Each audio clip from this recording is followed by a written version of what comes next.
Good morning, everybody, and welcome to day two of following along the hashtag Figuary drawing by the lovely Love Life Drawing and CroquisCafe. And today, be sure to go to the description to see the Love Life explanation and their lesson, and of course, CroquisCafe day two to sketch along. This is just my own personal journal and the sketches that I've done and my thought process and reviewing the sketches I've done to you. In any case,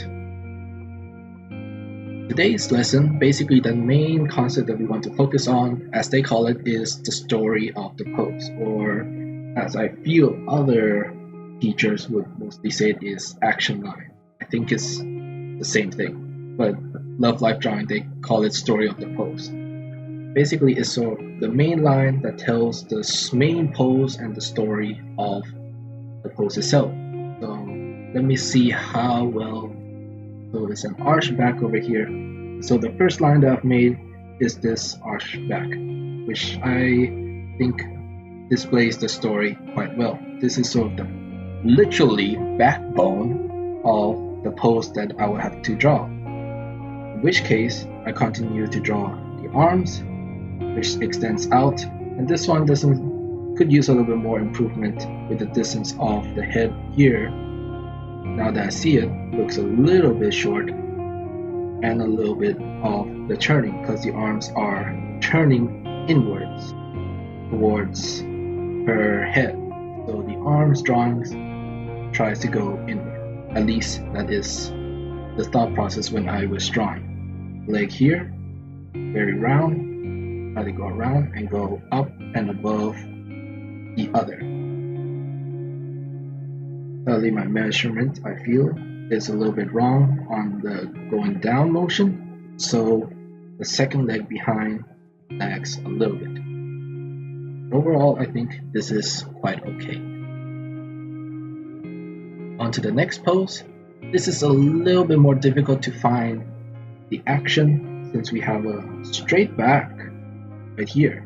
And what I find funny at the end of this only 1 minute is like not able to draw the bum. He just got this flat bum over here. I did no justice. Just go to jail for it. Just quick 2 circles on the knee or upper leg. Then try to implement the hands on the side. I still think the first sketch I've done is a little bit stronger than this. But let's move on. Now the third pose, I had much difficulty personally. Didn't finish the hand in time. That's not like to say an excuse, that's literally what happened. Ran out of time. And also I made the same mistake that I told myself not to make the previous video, which was to be careful about space.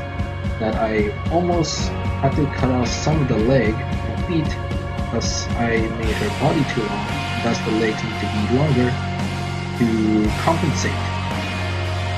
In this case, the main line again is going down. And mainly a lot of the action line could be seen from the back or legs as well. The biggest body part that we have, which is body and arms and legs, then head last, then fingers after head. But even the chair could, I think, could also be used, as I try to, with the limited time that I have, only 1 minute, to sort of present the chair also moving towards the right side. Then again, had a lot of struggle, didn't finish the leg at the back as well, and ran out of time. This one was a struggle for me. Next pose, I really like this pose, but again, made the same mistake of running out of space in my paper since I started up and then slowly went down. By the time I made the body, oops, not enough space for the legs. We'll need to fix that next time. But here we have a very clear line down from head to toe, and I try to present the same way. Look a little bit on sort of the hourglass shape of any woman. And so we have an hourglass shape, and this one is also has a lot of perspective in it, since we don't see the lower part of the arm. It's blocked by the chair. I think this came out with the limited time that I had quite okay. The legs is the worst part. This face could be facing up a little bit more to show that she's looking up, and it also helps with this directional line. Arms could go up a little bit more to emphasize that arrow a little bit more as well. Fifth pose. Fifth pose a little bit better with the spacing in the paper, and we can see the action line down here. So we follow the back, then we follow the legs down. I'll still feel like I would want to make the legs a little bit longer. It just feels a little bit short to me, and it doesn't sort of exaggerate the pose enough. The back I have a little bit, since this seems a little bit more straight than the one that I've made. But what I like about looking at it now is sort of the arms. It is quite accurate to the image with the angles, but sadly not enough time with the hands. Head not tilted enough, but that's quite okay, since the main feature is the direction of the back down to the legs. This front leg or back leg, again, a little bit weird when trying to draw. Takes a lot of time to think about like the shape and how long it is, and with only 2 minutes, not quite enough time. We need to practice on that later or in the future. Again, want to make the leg a little bit longer, and let's move on to our last pose. Our last pose, 5 minutes long, and so it's not really a straight line, but we have like a right angle.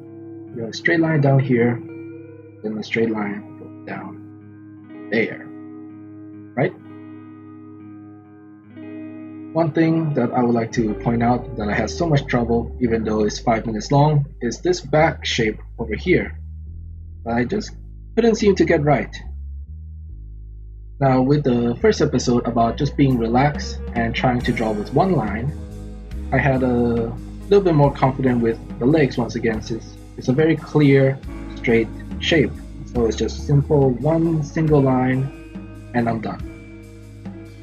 But again, we can clearly see that I had trouble with this arm over here and with the back. This frontal leg also wasn't too much, since, as I said in the first episode, I feel somehow more comfortable drawing legs than compared to other parts of the body. This front arm also came quite naturally, I would say, and we have the elbow sort of around this area, which fits quite well with the actual image. Boobs aren't supposed to be this blocky, but that's just sketching.